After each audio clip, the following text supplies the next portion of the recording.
Assalamualaikum warahmatullahi wabarakatuh. Halo anak-anakku kelas 11 Nia. Selamat bertemu di mata pelajaran Bahasa Indonesia kelas 11 Nia. Oke, salam kenal. Perkenalkan Ibu Bu Fira. Dan di kelas 11 ini, insya Allah untuk mata pelajaran Bahasa Indonesia, kalian akan diajarkan oleh Ibu. Semoga kita bisa menjadi partner belajar yang menyenangkan ya. Oke, amin. Nah, untuk pertemuan pertama pada hari ini, karena kebetulan kita yaitu luring, maka dengan ini Ibu akan buatkan sebuah video pembelajaran untuk kalian simak di hari ini. Nah, sebelumnya Ibu mau sedikit menginformasikan beberapa hal, atau mungkin satu hal yang ada di pelajaran Ibu. Oke, Ibu izin share screen ya.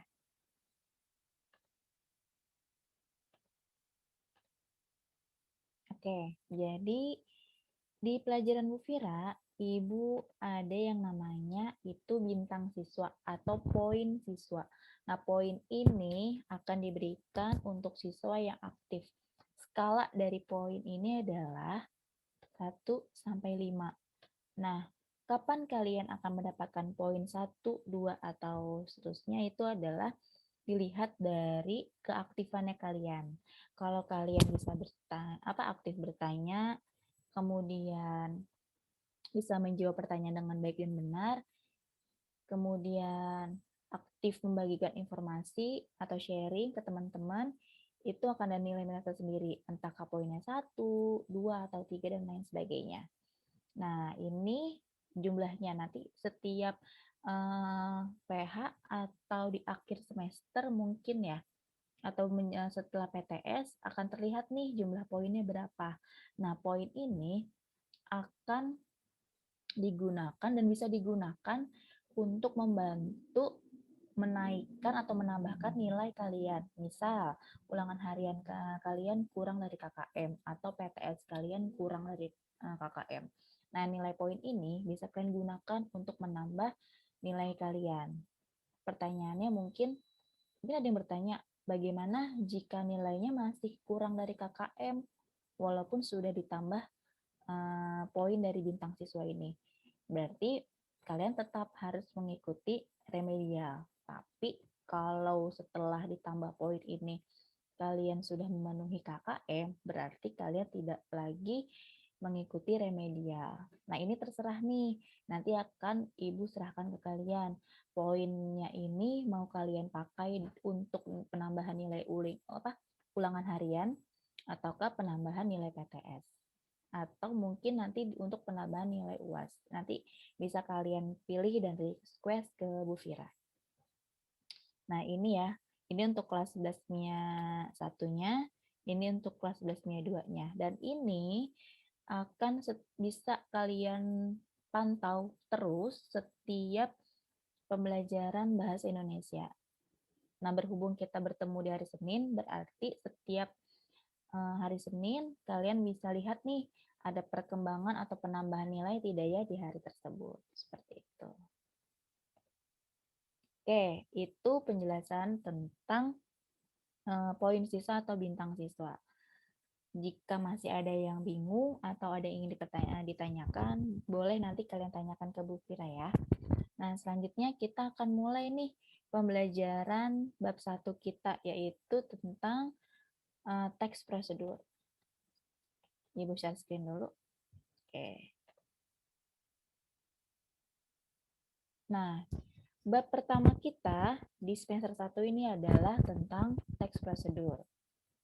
Sebelumnya mungkin ada yang pernah dengar ya tentang teks prosedur, atau mungkin dari kalian sebenarnya sering melakukan teks prosedur, cuma kalian belum tahu sebenarnya itu teks prosedur, kayak gitu.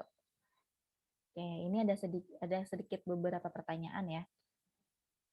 Oke, sebelumnya kita lihat dulu sekilas tentang kompetensi dasar dan tujuan pembelajarannya.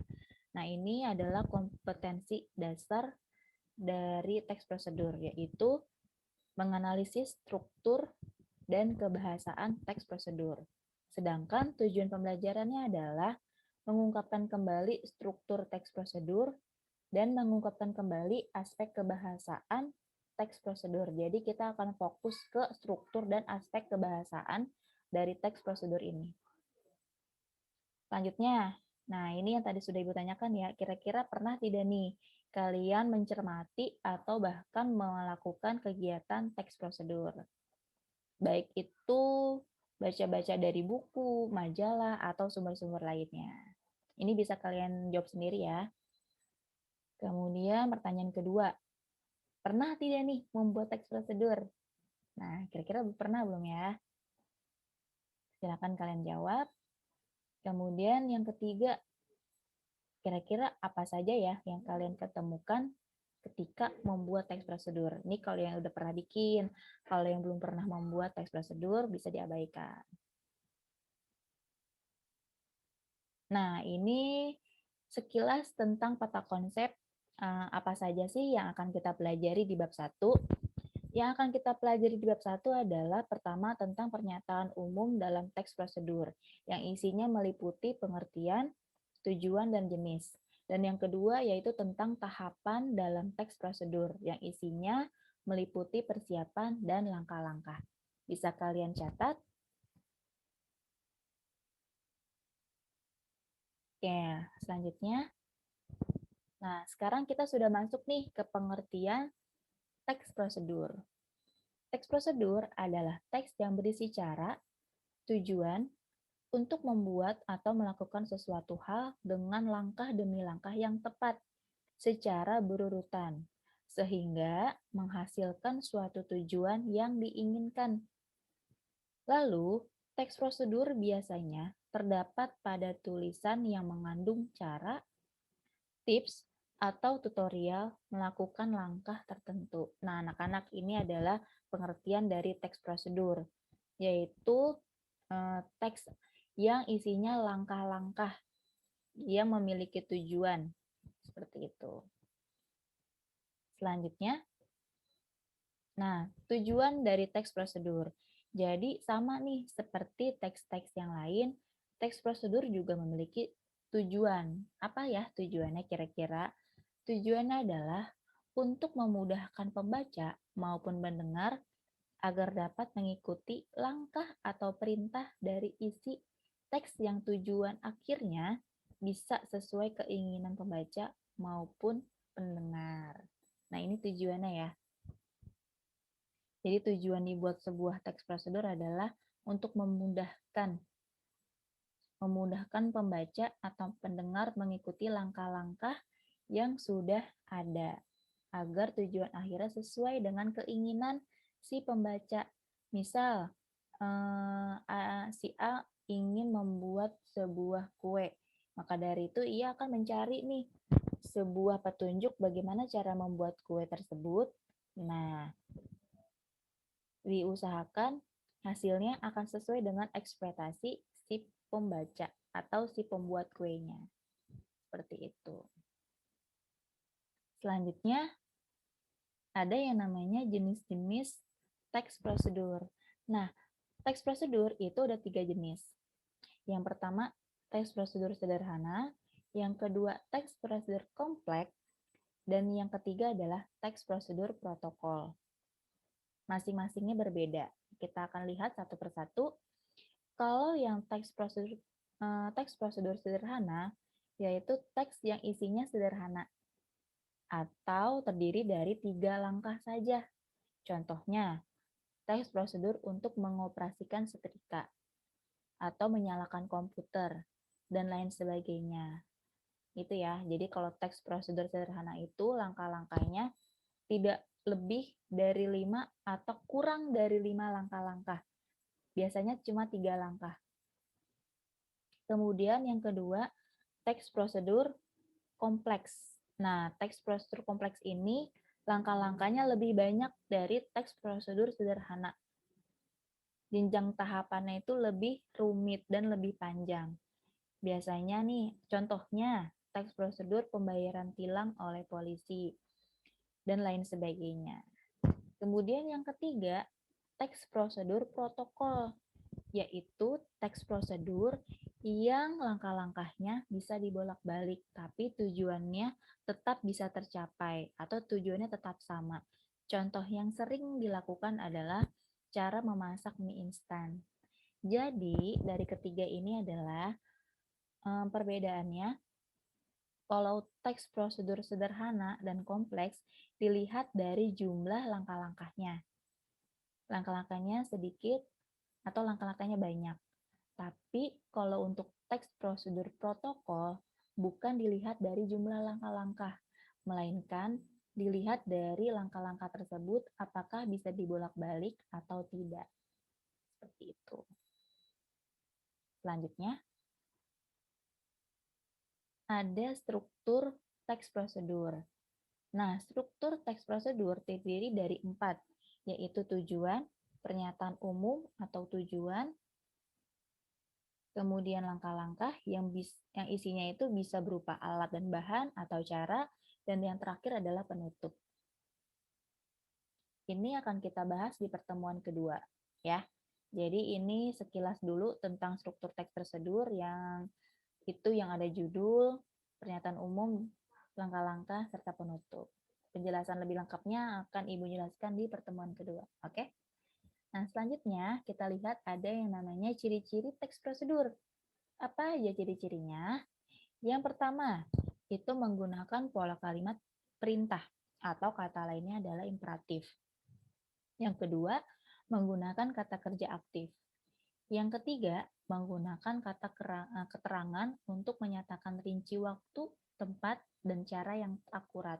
Dan yang keempat, menggunakan kata penghubung atau nama lainnya konjungsi untuk mengurutkan kegiatan. Nah, ini pun nanti akan kita bahas lebih detail di pertemuan kedua. Oke? Selanjutnya, yaitu ada macam-macam. Kalau tadi kita sudah ada jenis-jenis teks prosedur, ternyata ada juga nih macam-macam teks prosedur yang harus kalian ketahui. Yang pertama, yaitu teks prosedur yang menjelaskan bagaimana sesuatu bekerja atau instruksi secara manual. Misal, contoh menyalakan sebuah komputer. Itu sebuah instruksi. Kemudian yang kedua, teks prosedur yang menginformasikan aktivitas tertentu dengan peraturannya. Misal tadi cara membayar pajak motor atau pajak mobil. Yang ketiga atau yang terakhir yaitu teks prosedur yang berhubungan dengan sifat atau kebiasaan manusia. Nah, ini biasanya adalah cara membuat sesuatu, baik itu cara membuat benda ataupun cara membuat makanan. Nah, ini ada contoh-contohnya ya. Pertama, contoh teks prosedur. Pertama, yaitu yang judulnya cara menghidupkan komputer.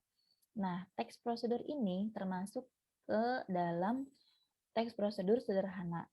Mengapa? Karena langkah-langkahnya hanya terdiri dari 3 langkah atau kurang dari 5 langkah. Selanjutnya, contoh kedua yang judulnya kiat tetap semangat pada hari Senin. Ini termasuk teks prosedur kompleks. Mengapa? Karena langkah-langkahnya cukup panjang dan cukup rumit.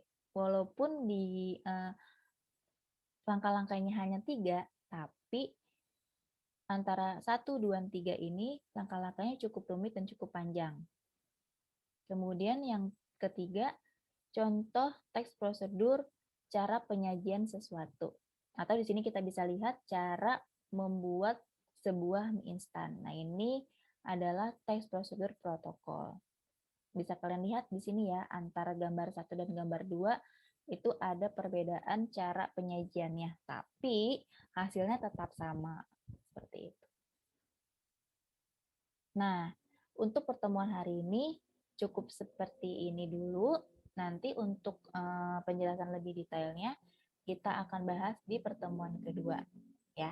Jadi ini sekilas untuk pertemuan pertama agar kalian mengetahui terlebih dahulu apa sih teks prosedur dan ada apa saja di dalam pembelajaran teks prosedur. Oke, sudah selesai pertemuan kita pada hari ini. Silakan kalian pahami. Jika masih ada yang ingin tanyakan, silakan kalian tanyakan di kolom komentar.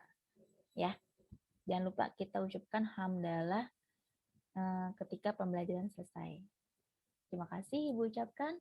Wassalamualaikum warahmatullahi wabarakatuh. Selamat bertemu di hari Senin selanjutnya.